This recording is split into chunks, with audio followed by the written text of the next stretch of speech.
नमस्कार बच्चों। आज मैं मनदीप कुलश्रेष्ठ कक्षा 7वीं के छात्रों को विशेषण पढ़ाने जा रही हूँ। विशेषण विशेषण क्या है? विशेषण जैसे अपने नाम से ही पता चलता है कि किसी की भी विशेषता बतानी हो। ठीक है, जब हम किसी भी चीज़ की विशेषता बताते हैं, चाहे वो अच्छाई में हो चाहे वो बुराई में हो, लेकिन उसके गुणों अवगुणों के बारे में हम जब बताते हैं तो उसे हम विशेषण कहते हैं। ठीक है, अब हम चलते हैं विशेषण के भेद। ठीक है, पहला हम भेद लेंगे इसका, वो है गुणवाचक।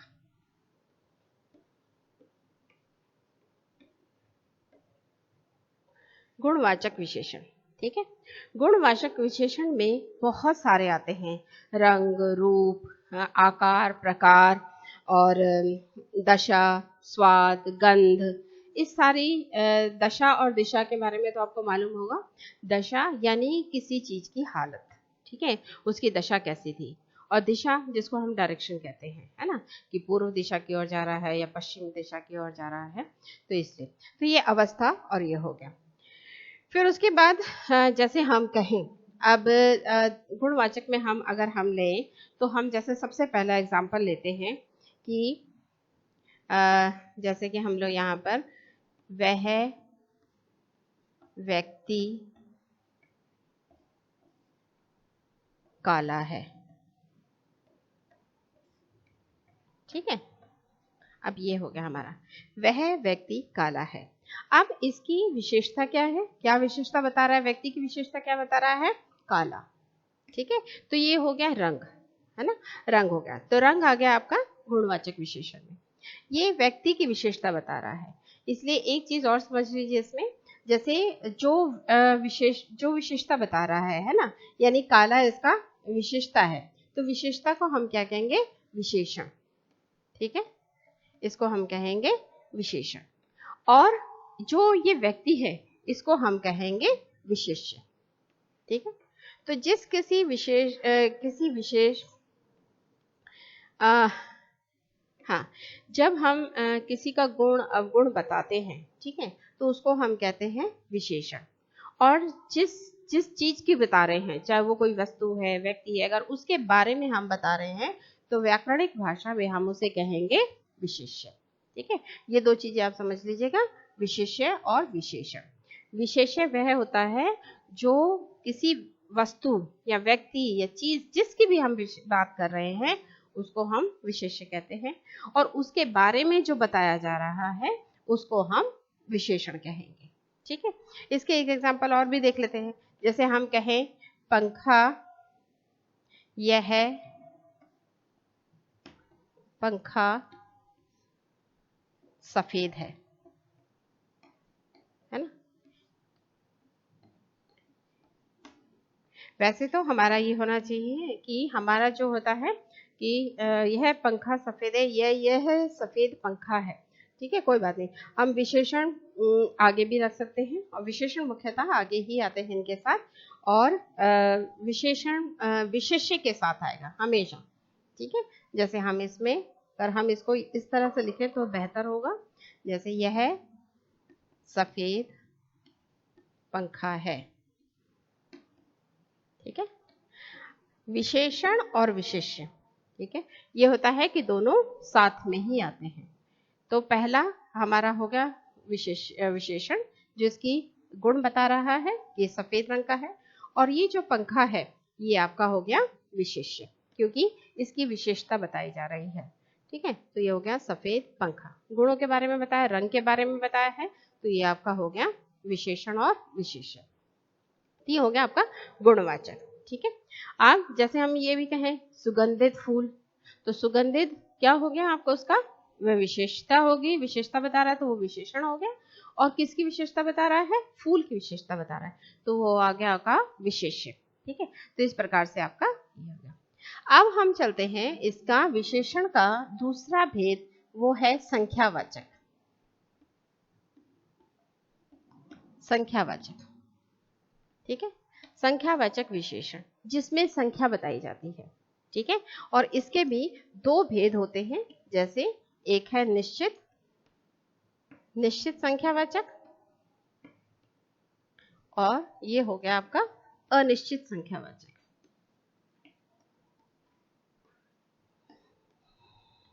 ठीक है, निश्चित संख्यावाचक और अनिश्चित संख्यावाचक।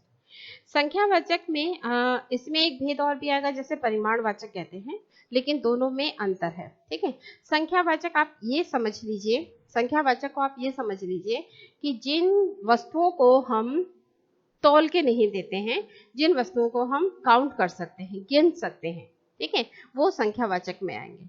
जैसे संख्यावाचक में आ जाए, मुझे 1 दर्जन पेंसिल चाहिए। ठीक है, अब दर्जन है लेकिन पेंसिल्स को हम गिन सकते हैं, है ना, हम पेंसिलों को गिन सकते हैं, तो उसको हम कहेंगे संख्यावाचक। ठीक है, विशेषण। जैसे मैं कहूँ मुझे 12 पेंसिल चाहिए या मुझे 6 पेंसिल चाहिए, तो आपका हो गया संख्यावाचक। या मैं कहूँ मुझे 2 केले चाहिए, है ना, या मैं कहूँ मुझे 4 सेब चाहिए। ठीक है, तो ये हो गया आपका जिसमें संख्या आती है। ठीक है, जिसमें संख्या आती है, जिन चीजों को हम काउंट कर सकते हैं उठा उठा के, उसको हम संख्यावाचक विशेषण कहते हैं। ठीक है, अब इसमें निश्चित और अनिश्चित कैसे है? निश्चित संख्यावाचक वो होते हैं जिनको कि हमें मालूम होता है। जैसे मैं कहूँ मेरे घर में 2 कुर्सियां हैं। अब कुर्सियों की क्वांटिटी पता है कि कितनी है, कितनी मात्रा में है, 2 मात्रा में है, कि 2 हमारे पास कुर्सी हैं। या मेरे घर में 4 पंखे लगे हैं, तो 4 पंखे, 4 मतलब कि पंखों के पंखे जो हम गिन सकते हैं कि 1 2 3 4। ठीक है, उसको हम कहते हैं जिसे हमें मालूम हो संख्या का, जिस वस्तु या व्यक्ति की संख्या का हमें मालूम होता है, उसे हम कहते हैं निश्चित संख्यावाचक। ठीक है, और दूसरा होता है अनिश्चित संख्यावाचक। अनिश्चित संख्यावाचक जिसमें हम चीजों की संख्या के बारे में मालूम नहीं होता। जैसे हम कहें मुझे कुछ पेंसिल चाहिए, अब कुछ में आपको नहीं मालूम कि वो कितनी पेंसिल्स हैं, वो 4 है, 6 है, 10 है, व्हाटएवर जितनी भी है। ठीक है, तो हम उसको कहेंगे अनिश्चित संख्यावाचक। ठीक है, जो अगला जो उसका भेद है वो है परिमाणवाचक। ठीक है, परिमाणवाचक है। अब परिमाणवाचक में क्या है? ठीक है, परिमाणवाचक में वे चीजें आती हैं जिनको कि हम नाप तौल सकते हैं। परिमाणवाचक, ठीक है, जिनमें हम चीजों को नापते तौलते हैं। ठीक है, उसको परिमाणवाचक कहते हैं। इसके भी हम देखते हैं कि 2 भेद होते हैं। एक होता है वही निश्चित परिमाणवाचक, ठीक है, और अनिश्चित परिमाणवाचक।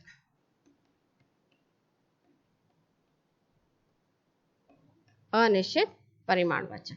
ठीक है, अब निश्चित परिमाणवाचक में, ठीक है, जिसमें मैंने आपको जैसे बताया कि जिसमें हम चीजों को नापते हैं या तौलते हैं। ठीक है, जैसे मैं कहूँ मुझे 2 मीटर कपड़ा चाहिए, तो आप एक कपड़े को इंची टेप से नापेंगे कि हाँ ये 2 मीटर है, तो वो आपका 2 मीटर कपड़ा हो गया परिमाणवाचक। ठीक है, जैसे मैं कहूँ मुझे 2 किलो चावल चाहिए या मुझे 5 किलो गेहूं चाहिए, है ना, तो जिन चीजों को हम, या मैं कहूँ कि मुझे ये सड़क 2 मीटर लंबी है ना, 2 मीटर, तो वो आ गया आपका परिमाणवाचक जिसमें हम चीजों को नापते हैं। तो निश्चित में मैंने बताया, जैसे हम कहें कि मुझे 2 किलो चीनी चाहिए। ठीक है, तो 2 किलो चीनी, या मुझे 1 किलो कोयला चाहिए, है ना, तो वो आगे आपको निश्चित है, मालूम है कि कितने आपको परिमाण माने कितनी तौल में आपको चीजें चाहिए, वो निश्चित बता रहा है। लेकिन अनिश्चित में, जैसे हम पड़ोस में चले जाएं कि हम कहेंगे आंटी थोड़ी सी चीनी चाहिए, अब थोड़ी सी चीनी, है ना, अब वो नहीं मालूम कि वो चीनी कितनी है, 200 ग्राम है, 250 ग्राम है, 50 ग्राम है ना, तो जिसकी चीजों की निश्चित मात्रा नहीं मालूम होती हमें, उसे हम कहते हैं अनिश्चित परिमाणवाचक। जैसे हम कहें मुझे थोड़ा सा ही कपड़ा चाहिए, है ना, कि इसमें रुमाल बन जाए, तो थोड़ा सा कपड़ा, है ना, थोड़ा कपड़ा, तो वो मीटर में होना चाहिए, है ना, लेकिन हमें नहीं मालूम कि वो कितना मीटर कपड़ा है ना, तो उसको हम कहेंगे अनिश्चित परिमाणवाचक। ठीक है, जैसे परिमाण में आप ध्यान रखिएगा, परिमाण जो नापने का होता है साधन, है ना, नापना तौलना मात्रा। ठीक है, और एक होता है परिणाम। ठीक है, ध्यान रखिएगा, इसमें कंफ्यूज मत होइए। परिणाम का मतलब होता है नतीजा। ठीक है, परिणाम का अर्थ हो गया नतीजा, तो उसको हम ये कहेंगे। अच्छा, अब परिमाण हो गया आपका संख्यावाचक। संख्यावाचक परिमाणवाचक में आपको मालूम चल गया। जैसे हम कहें मुझे 2 किलो चीनी चाहिए, तो चीनी आपको मालूम है कि हम उसको तौलते हैं, किलो में आ गया, तौल रहे हैं, वो आपका हो गया परिमाणवाचक। लेकिन अगर हम कहें मुझे 2 पेंसिल चाहिए, तो पेंसिल को हम काउंट कर सकते हैं, है ना, वो आपका हो गया संख्यावाचक। जैसे हम कहें हमारे यहाँ कुछ लोग आए हैं, है ना, अब कुछ क्या हो गया आपका, कुछ लोगों को काउंट किया जा सकता है ना, लोगों को काउंट किया, वो चीजें जिनको हम काउंट कर सकते हैं। पर यहाँ पर अनिश्चितता है, उसकी हमें मालूम नहीं कि कितने लोग हैं। कुछ लोग घर पर आए हैं, अब कुछ में ये नहीं मालूम 4 है, 5 है, 10 है, 12 है, ठीक है, हमें उनकी संख्या नहीं मालूम, तो वो आ जाएगा अनिश्चित संख्यावाचक। अनिश्चित परिमाणवाचक में जैसे हम कहें मुझे थोड़ा सा तेल चाहिए, है ना, अब थोड़ा सा वो 50 मिलीलीटर है ना, इस प्रकार से नहीं मालूम, 1 लीटर है, 2 लीटर है, कितना भी है, ठीक है, उसकी मात्रा नहीं मालूम हमें, तो तेल है, क्योंकि तेल को हम सिर्फ तौल सकते हैं, ठीक है, तो वो आ गया अनिश्चित परिमाणवाचक। ठीक है, यहाँ आपको ये क्लियर हो गया होगा, ठीक है, गुणवाचक, परिमाणवाचक और संख्यावाचक।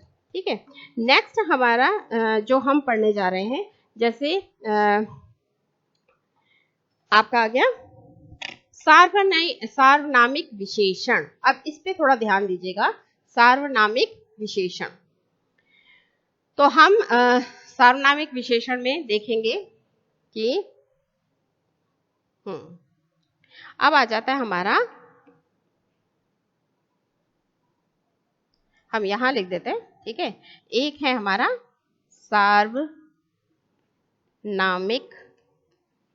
विशेषण। ठीक है, अब सार्वनामिक विशेषण क्या मतलब है इसका। अब सर्वनाम, ठीक है, सर्वनाम जो आया है, अब सर्वनाम को लेकर हमें यहां पर बताया गया है सार्वनामिक विशेषण। ठीक है, सार्वनामिक विशेषण ध्यान दीजिएगा, सर्वनाम से आया है। हम यहां पर सर्वनाम शब्दों को, ठीक है, आपको मालूम है सर्वनाम शब्द हम किसे कहते हैं, सर्वनाम शब्द वे होते हैं जो संज्ञा के स्थान पर आते हैं, ठीक है, उनको हम सर्वनाम कहते हैं। जैसे हमें हो गया यह, वह, वो सर्वनाम हो गया। ठीक है, तो सर्वनाम, अब सार्वनामिक बनाना है उससे, ठीक है, तो सार्वनामिक होते हैं, विशेषण आ रहा है कि सर्वनाम के शब्द तो लिए गए हैं, यह वह लिया गया है, लेकिन वो विशेषण के तौर पर लिया गया है। ठीक है, अब आप उदाहरण के माध्यम से अच्छे से समझ पाएंगे। जैसे हम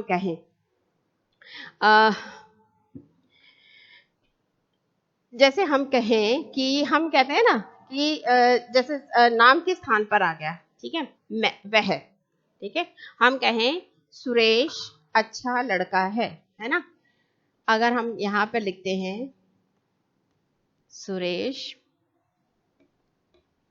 अच्छा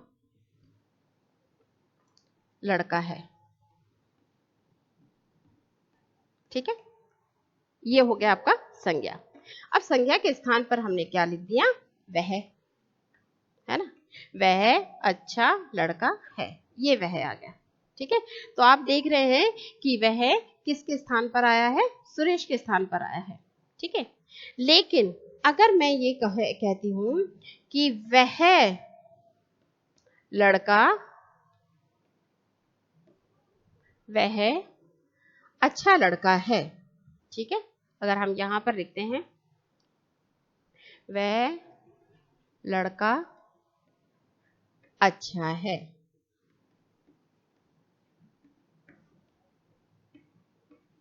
ठीक है, अब देखो कि सुरेश की जगह तो हम कहेंगे सुरेश अच्छा है या सुरेश अच्छा लड़का है, वह हमने सुरेश के स्थान पर लगा दिया।